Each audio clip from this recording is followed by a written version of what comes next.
नमस्कार मित्रों, स्वागत है आप सबका फिर से एक बार मंत्रद ज्ञान धारा के प्लेटफॉर्म।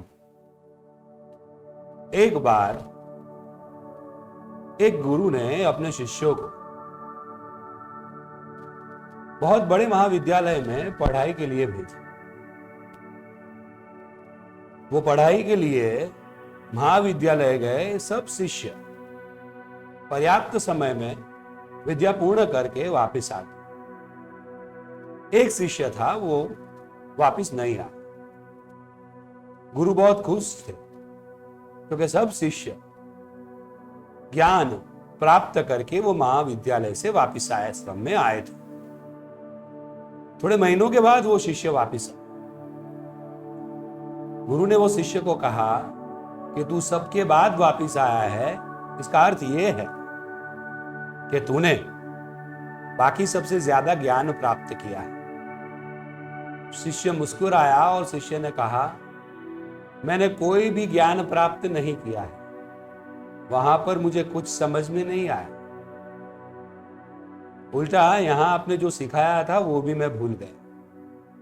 ये सुनकर गुरु क्रोधित हुए और गुरु ने वो शिष्य को आश्रम में सबसे ज्यादा कठिन काम करने के लिए नियुक्त कर दिया।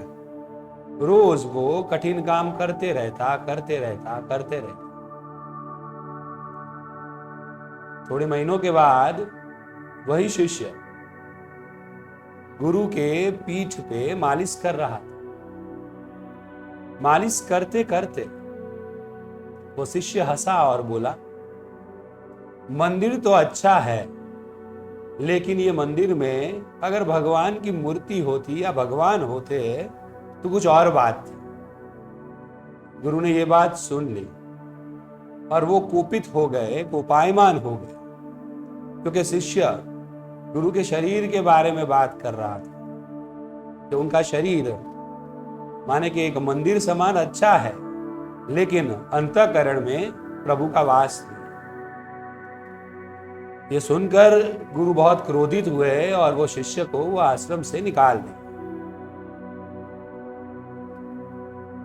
थोड़े समय बाद गुरु अपने कक्ष में बैठकर शास्त्रों को पढ़ रहे थे।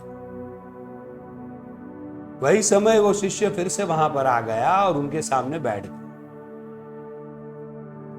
गुरु अपने शास्त्रोक्त मंत्र पढ़ रहे थे। उतने में वो कमरे में एक मधुमक्खी का प्रवेश हुआ। वो मधुमक्खी आई, लेकिन जो दरवाजे से आई थी वापस जाते समय वो दरवाजे से वापस नहीं गई, लेकिन अलग अलग खिड़कियां जो बंद थी वहां से वो जाने का प्रयास करने लगी। हर बार वो वहां जाती, उसका सिर टकराता और वापस आती। शिष्य ने वो मधुमक्खी को देखा और कहा, ओ मूर्ख, तू जो द्वार से आई है वही द्वार से तुझे जाना है। द्वार तो तेरे लिए खुले ही है, लेकिन तू वो द्वार के सामने नहीं देखती और अलग अलग खिड़कियां जो बंद है उस पर अपना सिर टकराती। हुआ ऐसा कि ये बात गुरु ने सुनी और उन्हें ज्ञान हुआ। उसने शिष्य के सामने देखा और शिष्य के सामने देखते उन्होंने पाया कि ये शिष्य वो शिष्य नहीं है जो महाविद्यालय में पढ़ने गया था। वो वहां से कुछ पढ़ के नहीं आया, वो तो अनंत ज्ञान प्राप्त करके आया। गुरु ने वो शिष्य के सामने हाथ जोड़े, क्षमा मांगी और कहा कि मुझे आप ये बताइए कि आपने मुझे कहा था कि ये मेरा शरीर है, लेकिन उसमें प्रभु का वास नहीं है। मुझे वही मां से मिलना है, तो मैं क्या करूं? शिष्य मुस्कुराया। शिष्य ने कहा, आप कुछ मत करो, आप वो मधुमक्खी को देखो। वो मधुमक्खी ने उड़ना बंद कर दिया था और वो एक जगह पर शांति से बैठी थी। शिष्य ने कहा, ये मधुमक्खी के पास से सीखिए। जब भी आपको कुछ ना मिले तब आप एक जगह पर स्थिर हो जाइए। अगर आप स्थिर हो जाएंगे, आपका मन स्थिर हो जाएगा, आपका चित्त स्थिर हो जाएगा, तभी आप प्रभु को, बुद्धत्व को पा पाए। थोड़ी देर में वो मधुमक्खी तो शांत थी, उसने अपना रास्ता खोज लिया और वो दरवाजे से बाहर चली। गुरु ने पूछा कि अंतःकरण को, मन को, चित्त को शांत कैसे करें। शिष्य ने बताया, आपको अपने आप को खाली करना पड़ेगा।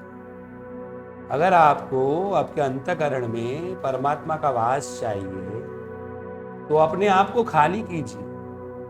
हमने अपने आप को अहम से, विचारों से, घृणा से, छल से, कपट से, हूं पद से भर के रखा हुआ। अगर आप ये सब चीज को अपने आप से बाहर निकाल दे और खाली हो जा, तो ही आप में ईश्वर का वास होगा। हम सब ये चीज को भर के बैठे हुए हैं। अब इतनी चीजें हमने अपने आप में भरी हुई है कि हमारे लिए, अपने अंदर ईश्वर के लिए जगह ही नहीं। इसलिए तो बुद्ध ने एक ध्यान की पद्धति की बात की है जिसे विपश्यना कहते हैं। विपश्यना में अपने मन के विचारों को रोकना नहीं है, लेकिन मन को साक्षी बनकर सिर्फ देखना है। अगर आप मन के विचारों को त्राहित व्यक्ति बन के देखते रहेंगे तो आपका शरीर, आपका मन और आप में एक अंतर आएगा। और जब ये अंतर आएगा तब आप दृष्टा बनेंगे। आप हर एक मन के विचार को देखेंगे, लेकिन वो विचार में खो नहीं जाएंगे, वो विचार से जुड़ेंगे नहीं, सिर्फ दृष्टा होकर उसे देखते रहेंगे। अगर ये स्थिति आपकी प्राप्त हुई, जिसे आप विपश्यना में शून्य कहते हैं, तो आप अंततः आपका चित्त शांत हो जाएगा, मन शांत हो जाएगा और आप एक अगाध शांति की अनुभूति करेंगे। आप परमात्मा की प्राप्ति की अनुभूति करेंगे। आपका चित्त जब शांत हो जाएगा तभी आपको परमात्मा की प्राप्ति हो। चलिए, इससे जुड़ी हुई एक कहानी मैं आपको सुनाता हूं। मौलपुत्र नाम का एक व्यक्ति बुद्ध के पास आया और उसने बुद्ध को कहा कि मेरे पास प्रश्न है और आप उसके जवाब दीजिए। बुद्ध ने उसको सामने पूछा कि मैं तेरे सब प्रश्न के जवाब दूंगा, लेकिन उसके बदले में तुझे मुझे कुछ देना पड़ेगा। मौलपुत्र ने बताया, मैं क्षत्रिय हूं, मैं कभी कुछ देने में हिचकिचाऊंगा नहीं। आप जो मांगेंगे वो सब मैं आपको दे दूंगा।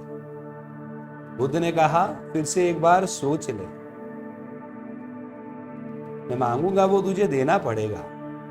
मौलपुत्र ने कहा, आप जो मांगेंगे वो मैं आपको दूंगा। बुद्ध ने कहा, अच्छा, तो मैं तेरे पास से ये मांग रहा हूं कि तू 1 साल तक मेरे आश्रम में रहे और मौन रहे, एक शब्द भी ना बोले। मौलपुत्र ने कहा, हाँ, ये कठिन काम था।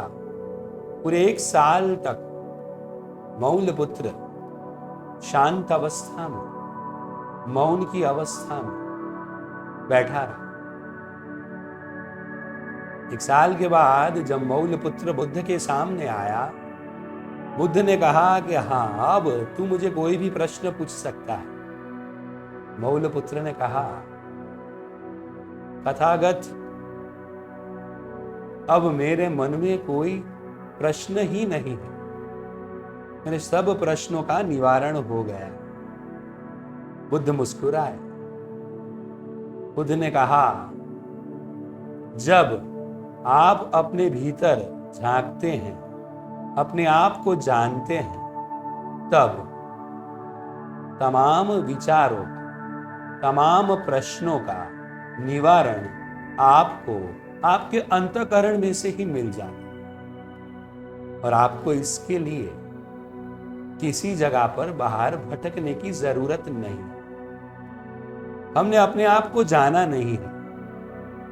तमाम शक्तियां हमारे भीतर ही छुपी हुई है, लेकिन हम व्यर्थ सब चीजों को बाहर ढूंढने का प्रयत्न करते हैं और यही प्रयत्न में कभी हम सफल होते हैं तो खुश होते हैं, कभी विफल होते हैं तो दुखी होते हैं और यही प्रयत्नों से लगते हुए विविध प्रकार की इच्छाएं उत्पन्न होती है और ये इच्छाएं उत्पन्न होते ही हम ये इच्छाओं को पूर्ण करने में खो जाते हैं। तो ये पूरी चीज में मैं आपको ये बताना चाहता हूं कि अगर आपका चित्त शांत हो जाएगा तो आपका मन भी शांत हो जाएगा और फिर कोई प्रश्न नहीं रहेगा, क्योंकि हर एक प्रश्न का जवाब आपको आपके अंतःकरण में से ही मिल जाए। यही विचार के साथ आपका सहायक मित्र डॉक्टर भाविक स्वादिया आपसे इजाजत लेता है। अगले एपिसोड में फिर से एक बार नए विचार के साथ फिर से मिलेंगे। तब तक के लिए सबका शुभ हो, सबका मंगल।